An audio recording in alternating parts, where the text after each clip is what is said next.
answers. Strike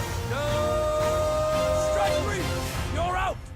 Welcome to First and Goal with Greg and Freddie J, who bring you the scores, pregame predictions, and the latest sports news on the air. Greg and Freddie J invite you to call in at 888-565-1470 and let them know how you feel about what's going on in the sports world. And now, here is First and Goal with Greg and Freddie J, brought to you by Gift of Life Bone Marrow Foundation. It's a long fly ball. All right, and a happy January 27th, 2015. Very exciting show here for First and Goal with Greg and Freddie J. I'm Greg Francis, and alongside of me is Freddie Santori Jr. And at First and Goal, we attack all sports inside and outside of the lines. We invite our callers to call in at any time over the next hour at 1-888-565-1470. Again, that's 1-888-565-1470. And we have a lot on the docket today. We have, like any good sports radio show, speak about Deflategate ad nauseum. We have to speak about the Super Bowl, and we'll talk about if anybody watched the Pro Bowl. But before we begin, I'd like to say a thank you and introduce our signature sponsor, the Gift of Life Bone Marrow Foundation. Gift of Life is located in Boca Raton, Florida. It is the 12th largest bone marrow registry in the world. What does Gift of Life do? It recruits healthy donors who will either donate peripheral blood stem cell or bone marrow to critically ill patients suffering from blood cancer. Unfortunately, these patients do not have a match in their own family, and that's not unique because that only occurs about 30% of the time. Fortunately, that is where Gift of Life comes in. They run over 1,000 drives per year, and to date, they saved over 3,000 lives of those critically ill. I encourage everyone to call Gift of Life at 1-800-9-MARROW. Again, that's 1-800-9-MARROW. And please find out how you can get involved in saving a critically ill person's life. So, Frederick, we have a square table, but it's more of a round table discussion today. So let me introduce our esteemed guest. Welcome first, Freddie. Welcome. Thank you for having me, and I look forward to this episode of First and Goal with Greg and Freddie J. We have a full house tonight. We have a full house. So sitting next to Frederick is Corey Mitchell. Next to him is Jeff Van Treese, and sitting to my left is Jeff Molinaro. Jeff Van Treese has been on one of our former shows as he comes with the experience 10 years of a basketball referee. And to my left, Jeff Molinaro, who I believe is in Plantation as serves as an offensive coordinator. Offensive coach, just an assistant coach. Okay, an offensive coach. And as always, Corey Mitchell talks about all sports all the time and definitely gives an animated perspective. Are we ready for some football? We're ready for some football, my man. So, like any good sports show or any good, public show, public television, do we think that Deflategate's all cracked up to what everybody's making it out to be? Well, no. Because take a bit of perspective. Patriots scored more points in the second half when they had fully inflated balls. We all know Tom Brady's balls are perfect. He's said that so many times this week. But really, it may affect the game. But when receivers are sitting wide open, I think the more interesting stat that came out this week isn't the fact that they threw the ball and it was caught or that's easier to throw or easier to catch in cold weather. It's the study that came out in the middle of the week that said the Patriots for the past several years have been leading the league in not fumbling the football. And that may have something to do with the fact that a ball may be underinflated because it's easier to grip. That's a good question. It may be sustained, but whether it affected the outcome of the game, what was the final score, 45-17, something like that? 45-7. Yeah, I have a good friend that I coach with. He's an LA, now Oakland Raiders fan. Back when Bo Jackson was real good, and I'm a Buffalo Bills fan, and Buffalo beat them one year in the AFC Championship game, 55-3.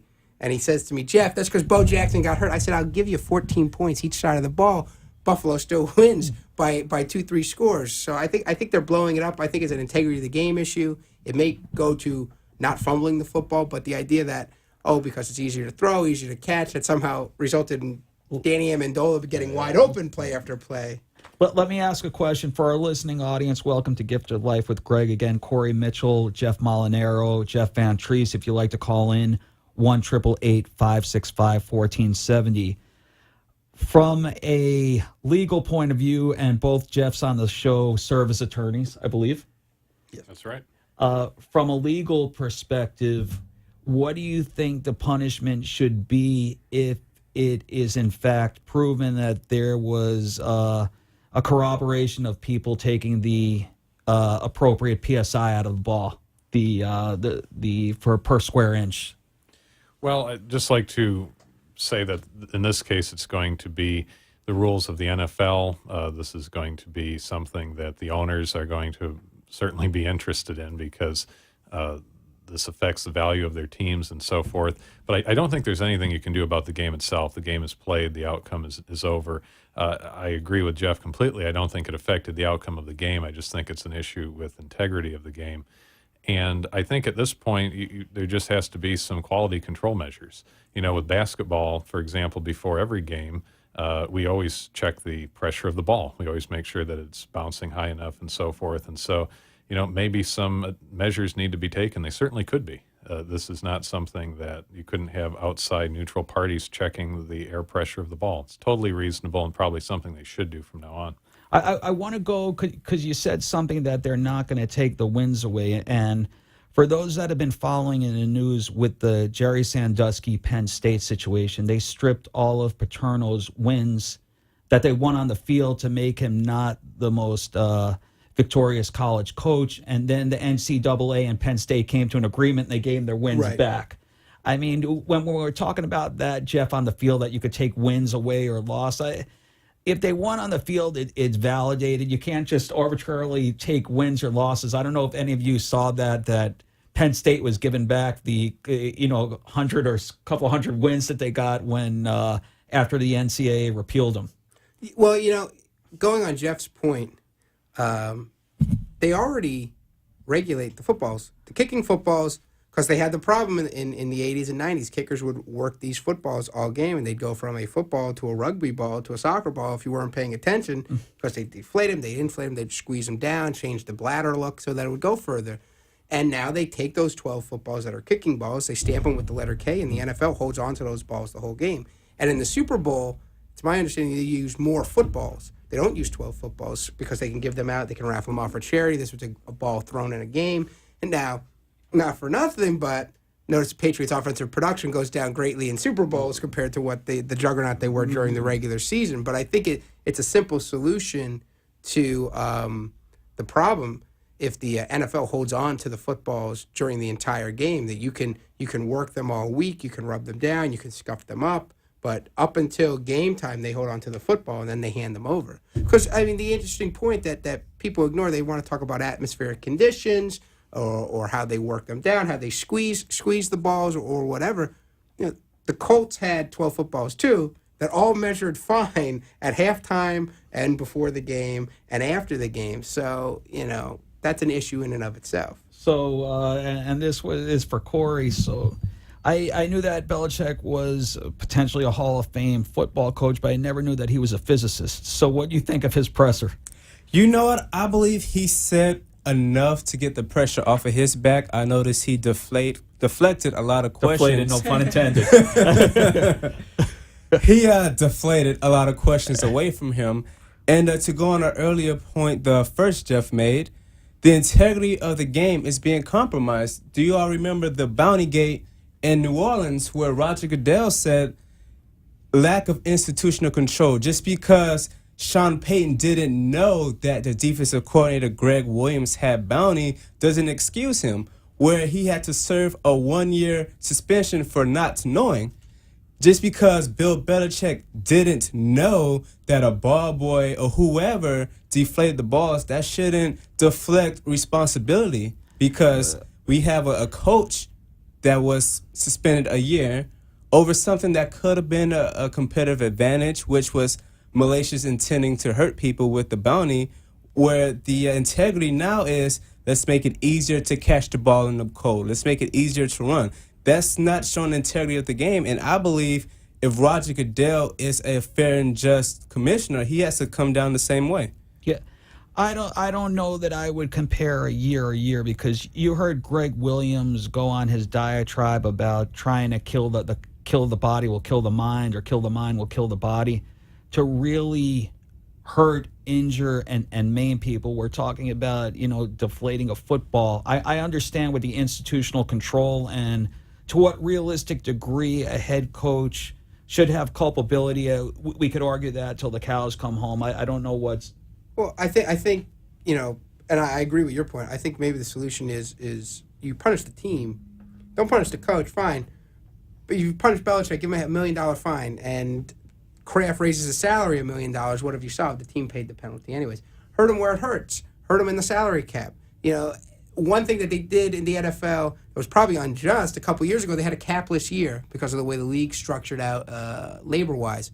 And Dallas and Washington took advantage of the fact of having a capless year, and they played by the rules, and the other 28 or 30 owners got upset with that, and the league then punished them on the salary cap the 2 years after and said, no, you're going to be treated like these players are on the cap, and you're going to have less money to spend. So if you say you're going to have less money to spend to keep your veterans, and we're going to take away your first and second round picks, or for the Patriots, second and third round picks because they always draft so high, you're hurting them in the future down the road.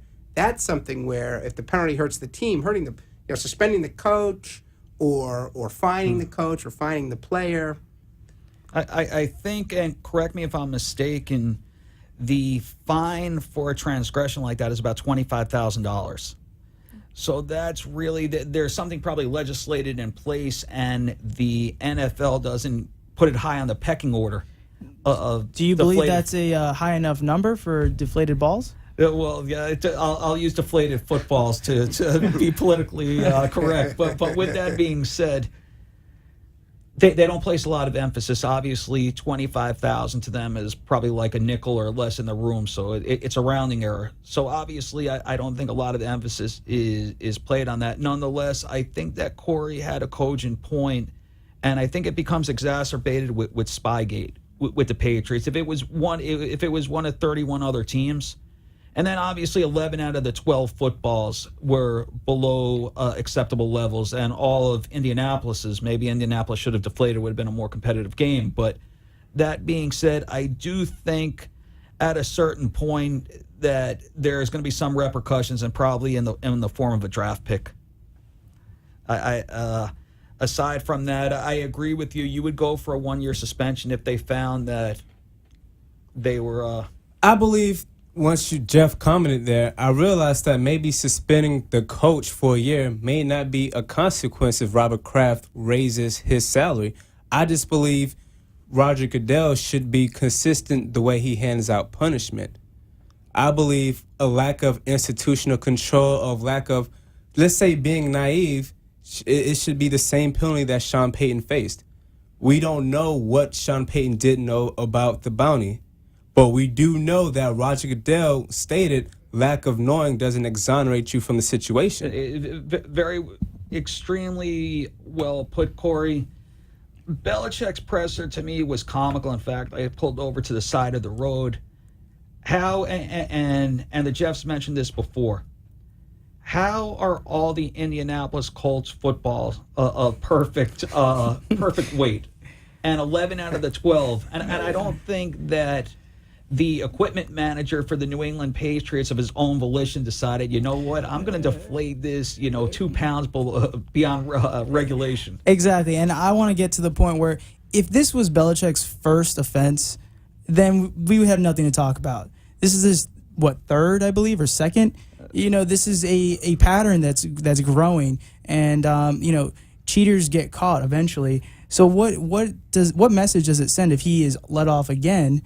And, to the rest of the league, that you can get caught and not really face consequences and continue to play. I don't think that Belichick was behind this one. I think that Tom Brady was, and whether the equipment manager is going to lose his job and then Brady's going to pay him after, I don't know that Belichick was really honestly behind this, and I'm a diehard bleed green Jet fan, and I don't like the Patriots, especially with Spygate. And knowing my allegiance to the Jets, you probably know that I ardently want Seattle to win this football game on Sunday. But I don't believe in this case that Belichick was for. I think he had to take the sword and maybe not exonerate, but take Brady out of the equation on this one.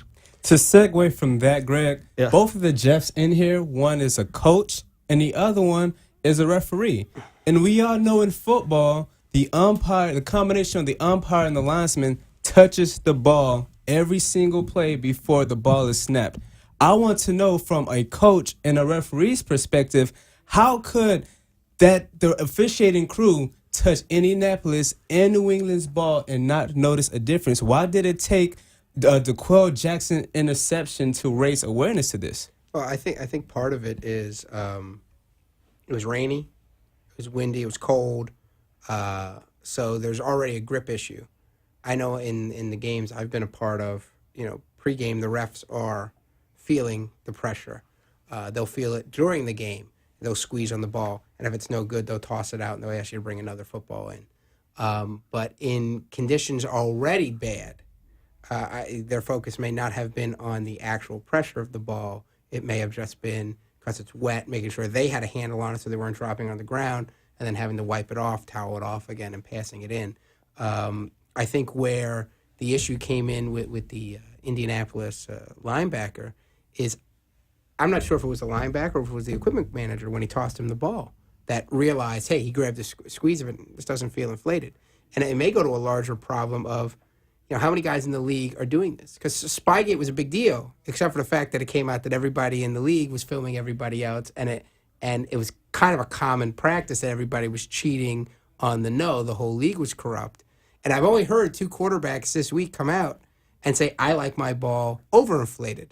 And those are the ones with giant hands and rocket arms, and it's Andrew Luck and it's Aaron Rodgers and everybody else who, smaller hand or shorter quarterback, take your pick, maybe a weaker arm, may want something with a little more grip, and everybody's underinflating it. And the NFL isn't enforcing it, and the referees simply aren't enforcing it because the league is emphasizing watch out for helmets. I think one of the egregious things that happened in the playoffs this past week was the penalty. I don't know if it was a fine, but the penalty that the linebacker for Green Bay got for hitting Russell Wilson on the interception. Clean shot, hit him with his shoulder. He got fined. And he got fined. It was a 15-yard penalty because Russell Wilson's small. He's 5'11" on a good day. Yeah. And he got hit in the chin by a guy's shoulder. So they're focusing on that. They're not focusing on the ball.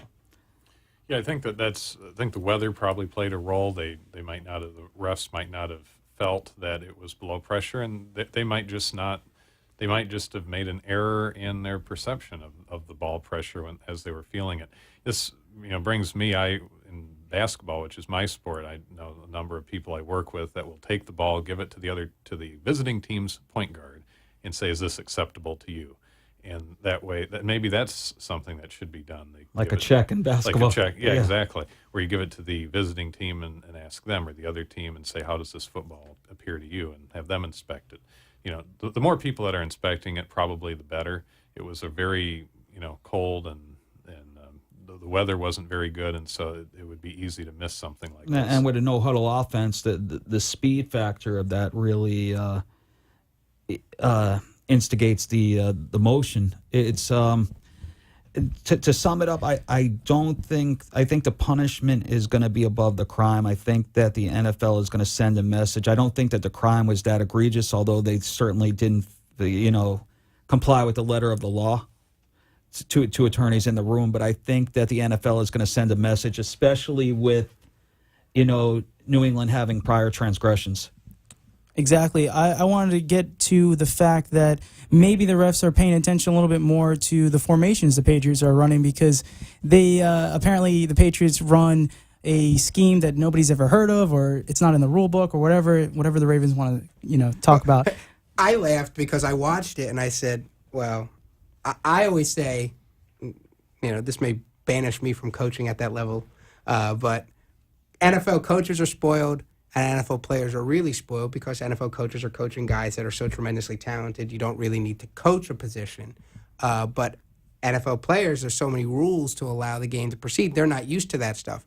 You see formations with an ineligible receiver in the slot like that all the time in the high school level. We run it constantly. It's just an unbalance. You bring two tight ends over and you put one standing up and one in a three-point stance next to each other. You have somebody on the back end that's got an eligible number, the offensive tackle. It happens all the time in high school. And I think that's a product of the fact that in high school you're running so many more power running formations because it's harder to throw the football. So the NFL, I think New England got creative. I think that's one of the things I'm curious to see what's going to go happen in a couple weeks. With on Sunday, you've given them a couple weeks to come up with brand new formations where they can hide the eligible receiver or break out. Well, to my knowledge, isn't the ref supposed to call in the eligible receivers when they come in? During the Ravens game, the Patriots had a number of times, and one person would call or become eligible, and the other person would just get away with it. And that happened a few times in that game, and they actually got called on it. So what do you guys think, is going to be the outcome of that? Is there going to be a pause in the game so that the defense can be set for the eligible and uneligible receivers coming in and out? The way that, and I'll give it to Corey in a second, the referee has to tell the defensive captain. They don't have to announce it to the fans as long as the defensive captain is made aware, and that's indicated by the C on the jersey. Then it's all holds barred, no holds barred. You know what? I believe with all this attention to referees and following the letter of the law, I believe the 6 or the 7 referees that are officiating this game, they will be on their toes. They will make sure that they run, I would say in baseball analogy, picture perfect game, so to speak, because they don't want any more commotion. The league certainly doesn't want any more, I guess, out of the ordinary situations to occur during the game. So I believe if there is an unbalanced line, the referee will do his job and let the defensive captain know. If there is, let's say, a ball that's not up to par, I'm pretty sure the referee will do a good job because they don't need any more. They don't need any more bad press. What's going on to where we're not turning a Good Morning America, we're talking about a football instead of a snowstorm? Well, I got to tell you, the funny part is there's a decent amount of referees who are attorneys. Eddie Hawks, Eddie Hawks, he's an attorney. There's a couple other guys that are attorneys in the NFL that are referees. May we only be so blessed to have a wonderful part-time job like that after our practices become successful, but. Maybe the letter of the law. We should bring him in for the Super Bowl. The big guns, who keep him in check. You want to know something? This was brought up on 2 subsequent shows. The referees do not work with their normal crews in the playoff games. It's who gets graded out the best. So the question is, they don't have the camaraderie. They don't have the continuity. That's something that may want to be determined, although it may not incentivize. And I believe that. There was another Jeff in here that discussed that as well. And then last but not least, speaking, Jeff Molinaro just mentioned it's a part-time job. Being that it's a multi-billion-dollar business, I do think in the future that it is going to gravitate to where the officials, it's a full-time position. It's going to be a 6-figure job across the board, and I think that that's a natural progression. Right now, it pays about $5,000 a game. That's my understanding for the NFL referees.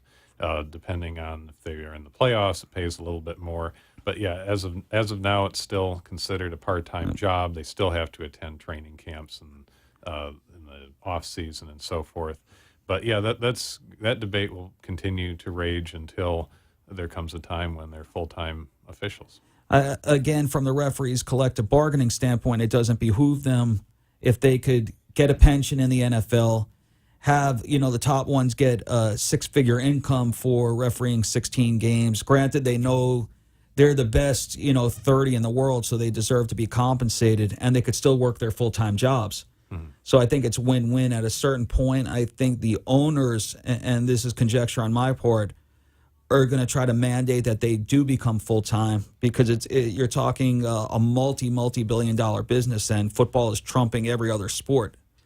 I know that we're coming up against a commercial break, and I guess we deflated Deflategate so we could actually speak about the holy grail of football, the Super Bowl, on the other side of this break. Let's hear a word from our sponsors. ThrowItBetter.com. Do you need help with your bowling game? Are you taking the right 5-step approach? If you want to become a competitive bowler, even a recreational bowler that's considering joining a league, or a league bowler that is considering joining a tournament, you need to see Vince. He's going to show you how to throw it better. He'll get you the right equipment. He'll show you the right approach. And as a certified coach, he'll put you in the best position to succeed. If you're interested, please contact Vince at throwitbetter@gmail.com and tell him that Greg sent you. Again, that's throwitbetter@gmail.com, or call Vince at 954-541-5414.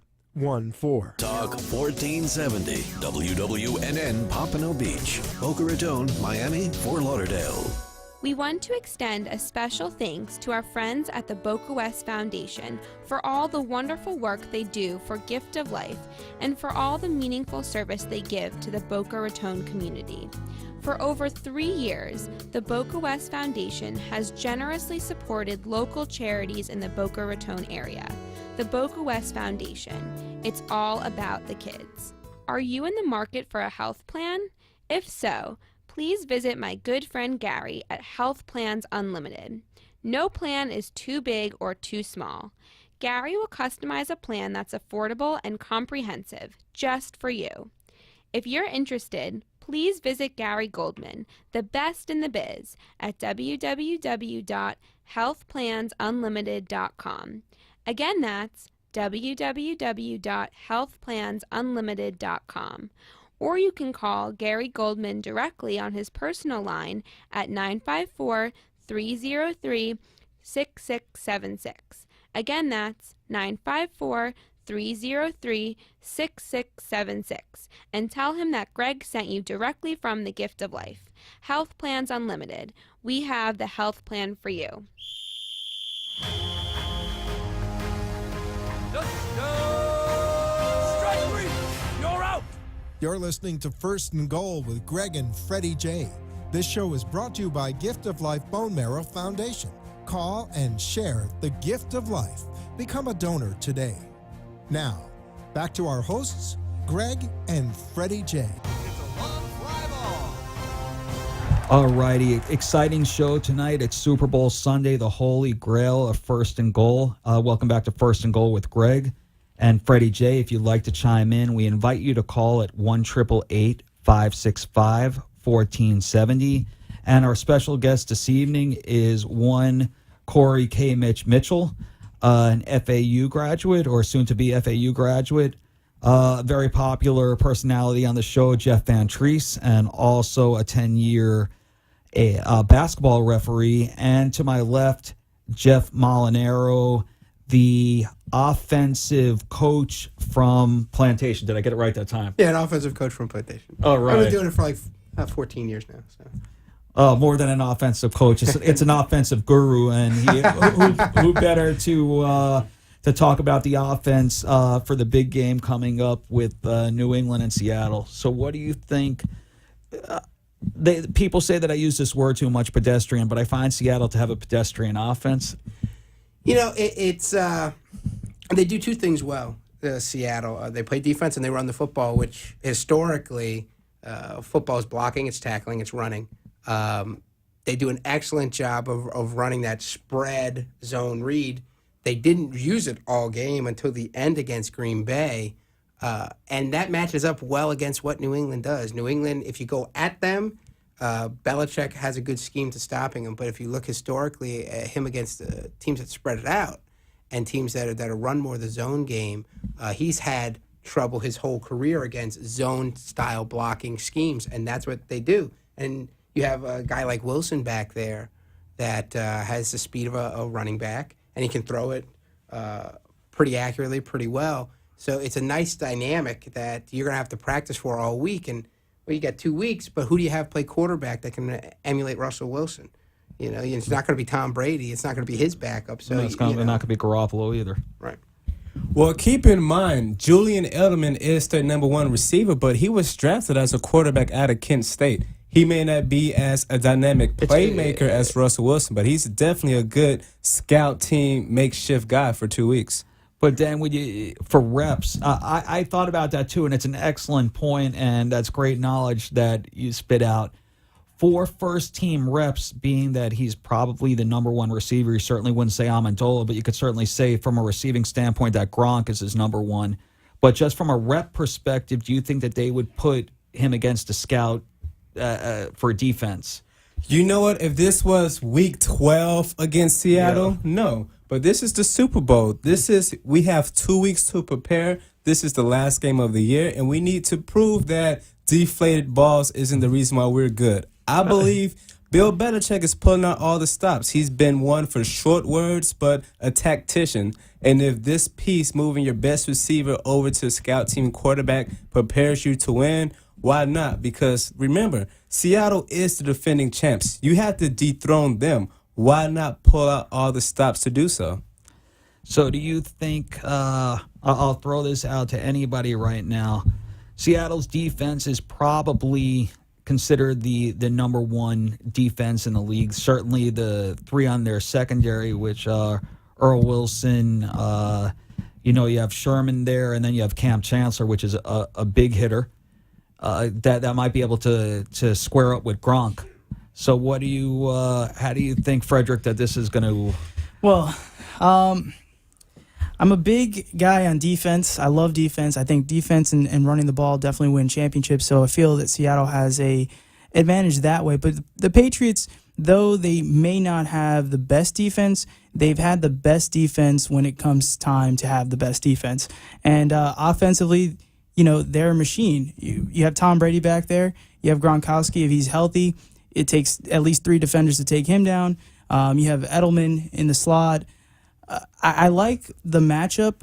On paper, it may look like the Patriots have a better offense, a decent defense than the Seattle Seahawks. But like I said before, defense wins championships. And with Gronkowski healthy, I would see more of zone defense or double 2-man on Gronkowski. Just making sure that he doesn't get the ball or doesn't get open. That opens up the field, to other receivers. But like I said, defense, they win, and they have the secondary to slow down Tom Brady. I don't think they stop him. I think they just slow him down enough. Well, I think the issue is if you're going at keys to the game on either side. One, I'm curious to see how Sherman is doing because he's hurt, and I'm more curious to see how Thomas is doing, Earl Thomas, because he's probably out. He's more questionable than Sherman. So you have 2 corners that are hurt.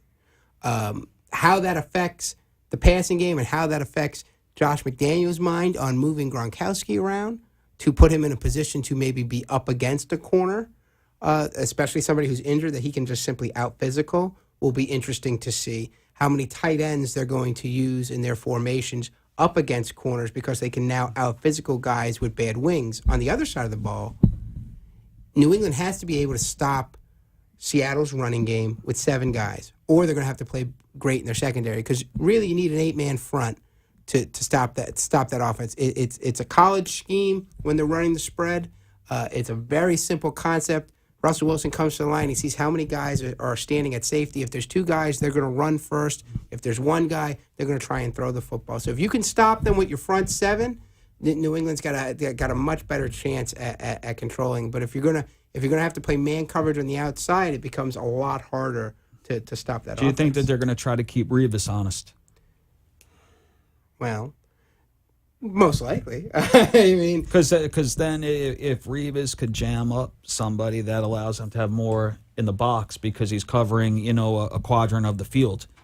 So again, but you make a very cogent point. Earl Thomas is banged up. Sherman says that he's going to be a go. Earl Thomas said that he's going to be a go. But you could tell from a couple of weeks ago, those guys were hurting when they came off. Looks like their arm was hanging on a string. And I want to be the first to say I like Ricardo Lockett and I like Baldwin, the receivers at Seattle, but they're not bona fide number 1 receivers. There, I said it. And if I am Seattle, I'm looking at the Miami Dolphins blueprint. This year under Bill Lazor, after him as offensive coordinator, they did a lot of zone read, check down passes. And we seen week 1 that worked, and they beat New England. The second time they played, Bill Belichick decided to bring 8 in the box, walk one safety down to contain the zone read, and that opened up 40, 50-yard passes to Mike Wallace and Brian Hartline. If I'm Pete Carroll, I'm saying I'm going to expect Bill Belichick to stop the zone read.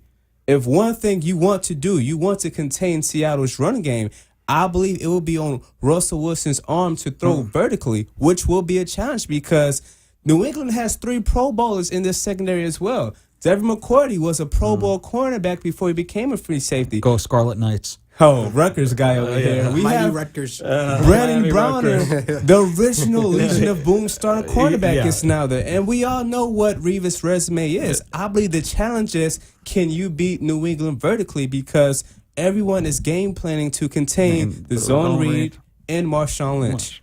I couldn't agree with you more. Russell Wilson, his moniker has been that he's a game manager. I think that he's a decent quarterback. Sans that last game against Green Bay, where Green Bay lost. I don't think Seattle won, but Seattle's going to the Super Bowl. So, Frederick, I didn't put you on the spot. What's your prediction for Sunday Showdown? Everyone is probably going for the Patriots in my home field, or my home neck of the woods, but I'm going to go with Seattle. I think, like I've said, over the last couple of weeks, defense wins championships.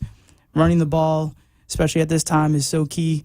I'm going to go with Seattle. What? Give me your score. Ooh, a score. Seattle 28, Patriots 21. All right, so there's some decent scoring.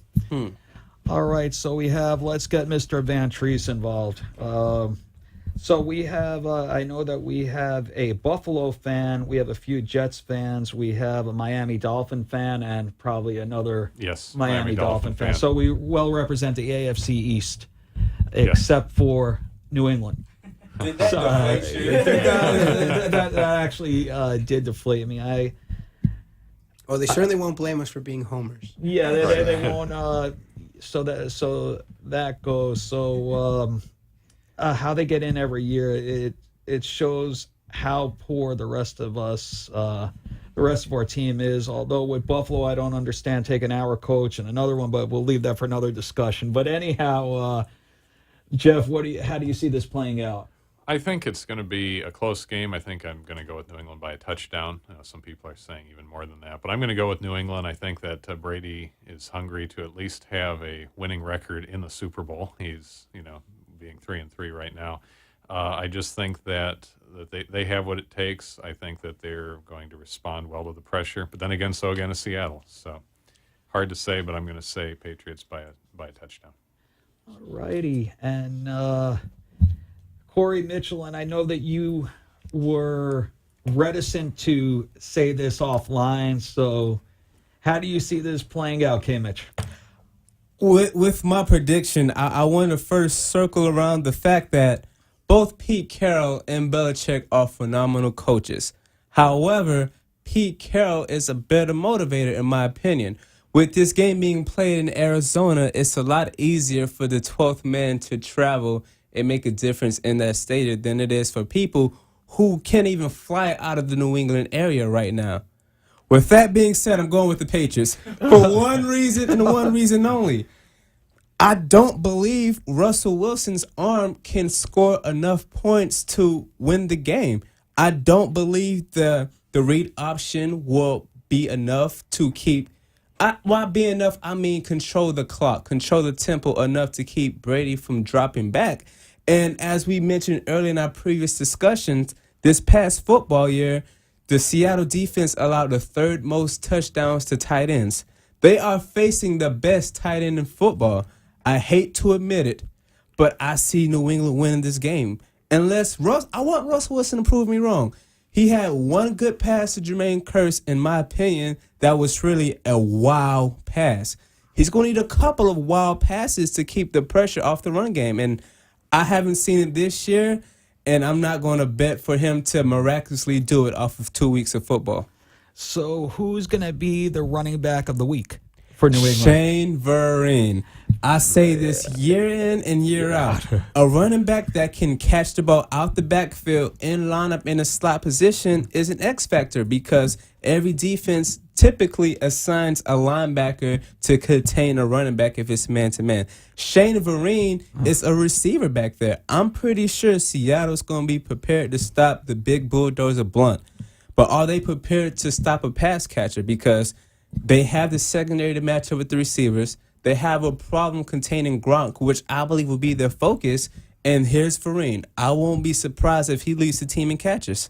Oh, no, nor would I. And he has plenty of times this season. We had Jonas Gray that went 4 touchdowns, then became inactive. Then we had LeGarrette Blount that after Le'Veon Bell had the game of his career, he was sulking. So they pick him up off the scrap heap, and he runs for 146 yards. And then we have Vereen that could catch 11, 12 balls a game that probably in no other system would fit particularly well, but they have the Wes Welker effect. I guess you saw his demise when he went to Denver, and he certainly wasn't to the level in Miami that he played in New England.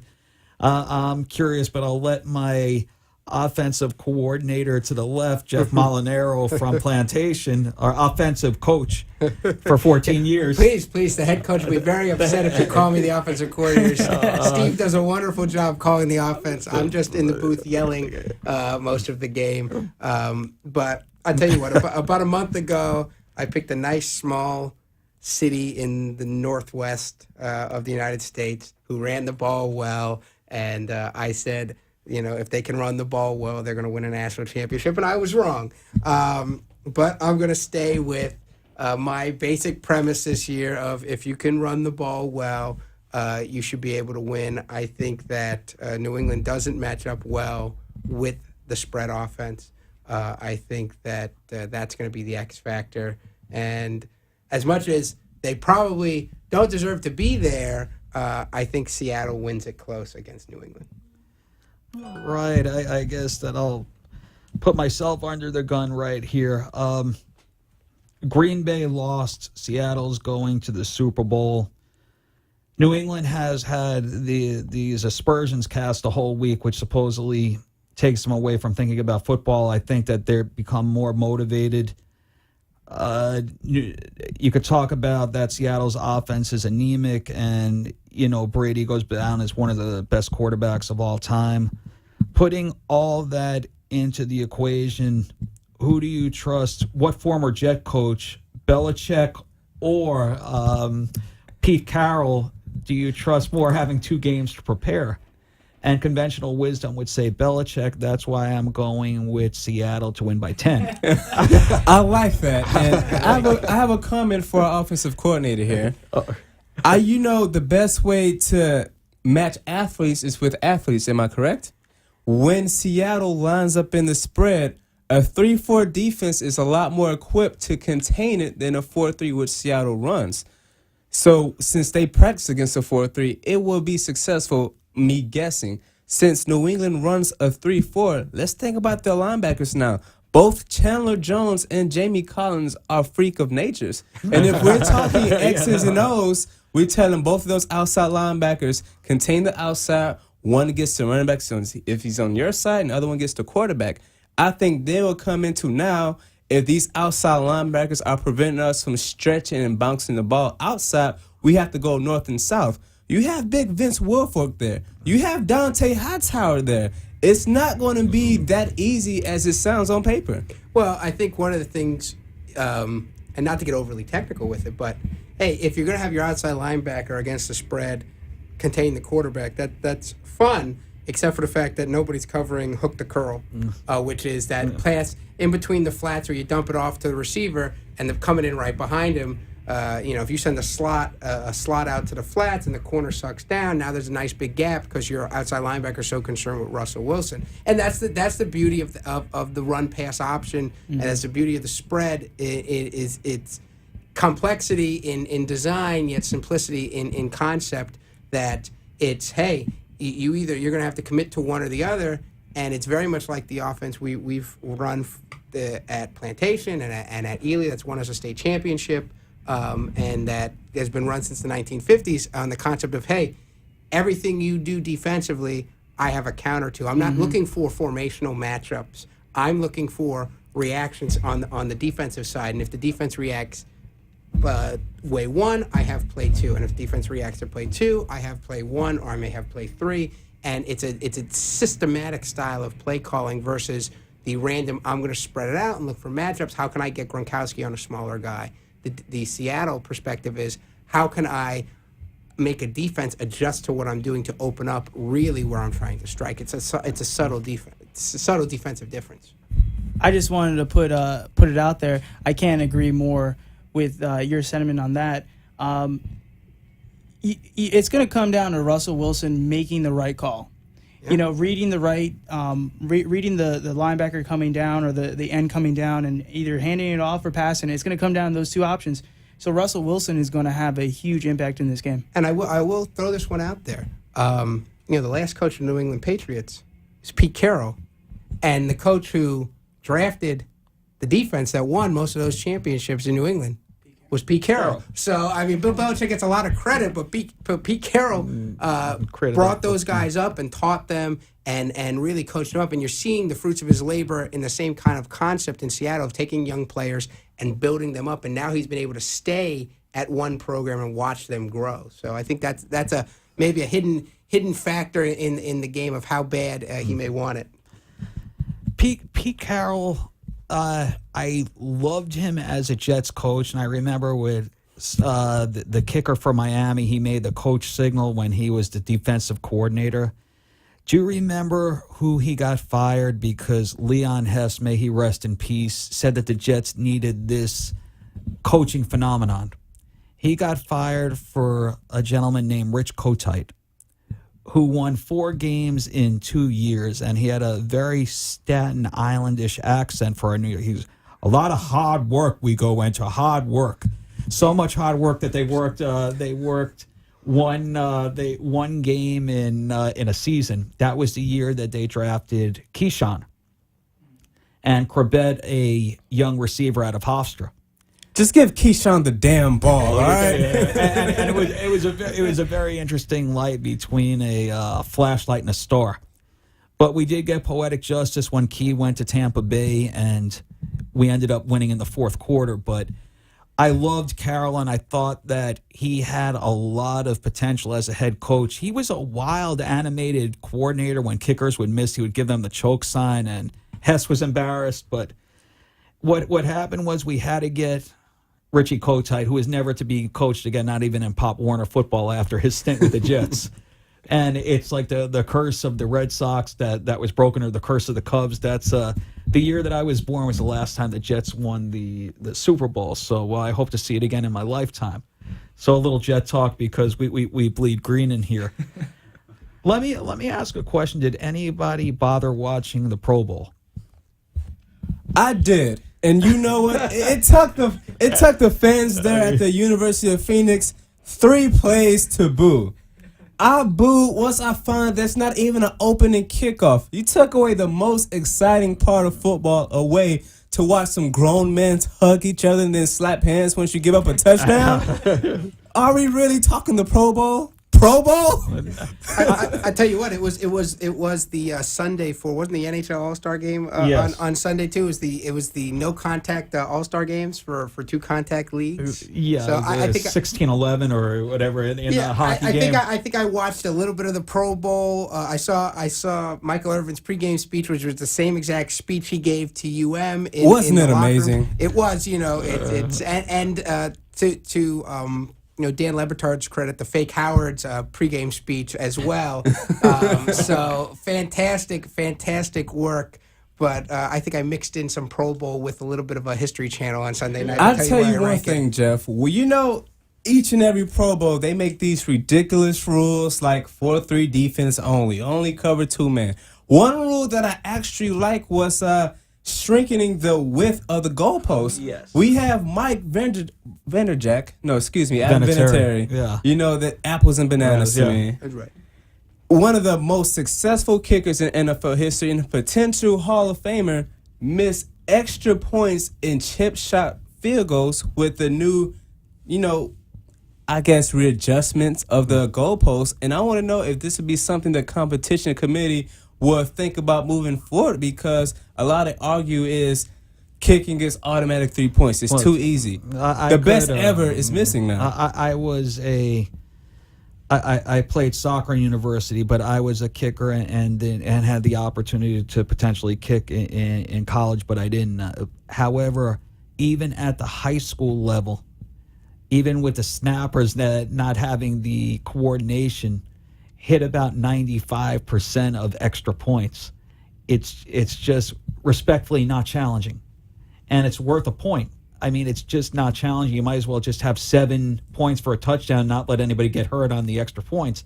It just makes no sense. I would like to see it that way for field goals also. I think it makes the game interesting. At this point, you have kickers in this day and age that are so strong, eat properly, trained 12 months round, that could hit 55s with regularity when 50 used to be the benchmark, 2 decades ago. And even if you get hit over 40 at an 80% clip, now if you hit 40 at an 80% clip, you're looking for a job, because there are only 32 of these kickers in the league. Moving it up to the 35, what was once somebody a kickoff, which was a stat to really, or a touchback, that a stat was heralded. Right now, everybody has, touchbacks the majority of the time. So I love the idea of making it a little bit more difficult for the points allowed. For anybody that's hitting something over 99% 2 years in a row, then obviously a rule has to be legislated. Yeah, I think that's one way to do it. The other way to do it would be, eliminating the extra point entirely and making you actually go from scrimmage, going from 1.5 yards for 1, going from 3 yards for 2, like they do with youth league football before they have kickers. The competition committee may want to look at something like that. You are taking the foot out of football. I mean, the other thing you could do is make it more like rugby. And hey, where you're down, you're kicking from. Exactly. I mean, that's perfect. Take it out of the hashes. Let me ask you a question. Do you think that getting into the trenches again for another significant, compact play when you're gonna have impact is something that the players are gonna be against, because it's so everybody is so bunched up, it's gonna be smash mouth to try to get those points? Is that something that they're gonna try to contest?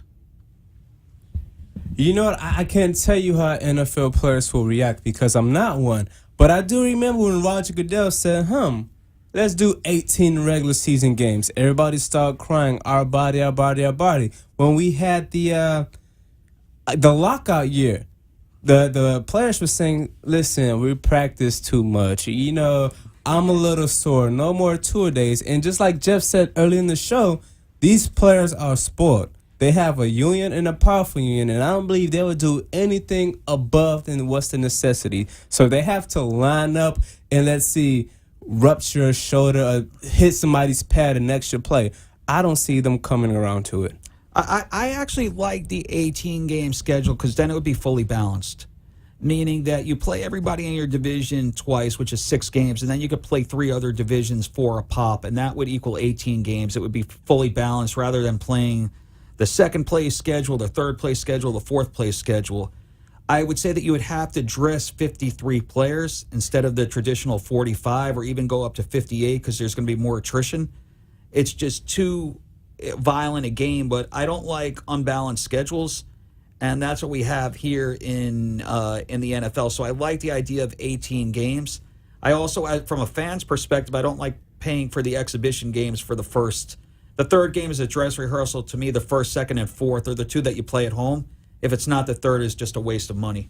Yeah, I mean, I think the other thing, if you're worried about contact and you still want to keep a kicking game, if you can narrow the uprights, you can widen the hashes, because they narrow the hashes because it's harder to throw the football. In the NFL, it's harder to throw.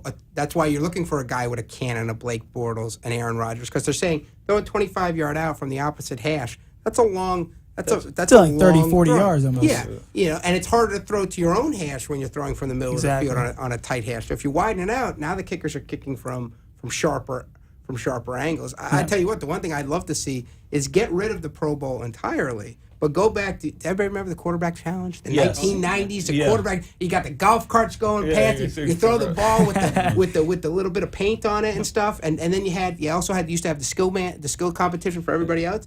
do a weekend of skills competition, do a quarterback challenge, and you just have the Pro Bowl guys, and it's in Hawaii or wherever. Nobody's getting hurt. Nobody's getting contact. Don't play flag football because that one guy lost his leg. For the, and you want to give somebody the stipend for winning. There won't be so many people pulling out, and the people, for the Pro Bowl get their money, get their due. But I agree.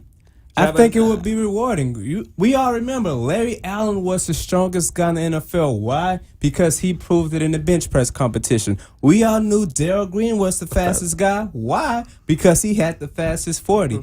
So much doubt. You want to protect the players, but you want to keep it entertaining. Let's take what Jeff said and let's give it an NBA twist. Let's put it in the middle of the season. Let's put it before the Thanksgiving games. Let's just have, all right, a week of the skills competition. We get the best passers, the best athletes, and let's make it enjoyable. I think Ken on the other side of the glass gave us the 1 minute warning. When each game counts 6.67%, I think that owners are going to be very remiss to have something in the middle of the season because of the value placed on the game and the contact that's played. I would love to see an all-star game as like the NBA. I would love to see Jimmy Graham dunk, through the goalpost instead of through a hoop. You never know. I would love to see that. That's something that, they could talk about. But I don't think they could take the foot out of football. And that being said, kicking is a part of the game. It's something you got to get a point for.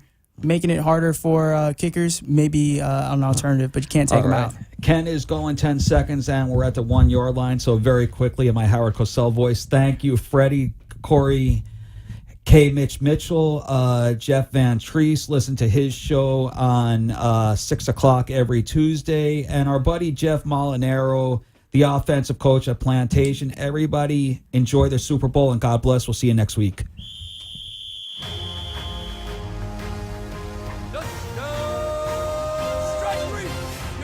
Thank you for listening to First and Goal with Greg and Freddie J. Today's show brought the latest opinion of our hosts, and they welcome any comments and thoughts by calling or writing to Freddie Jr. at amp2.tv. That's Freddie Jr. at amp2.tv. Write in and win a chance to have your comments read on the air. Today's show was brought to you by Gift of Life Bone Marrow Foundation. Be a donor and share the gift of life. The opinions expressed on the preceding sponsored program were strictly those of its hosts, guests, and callers.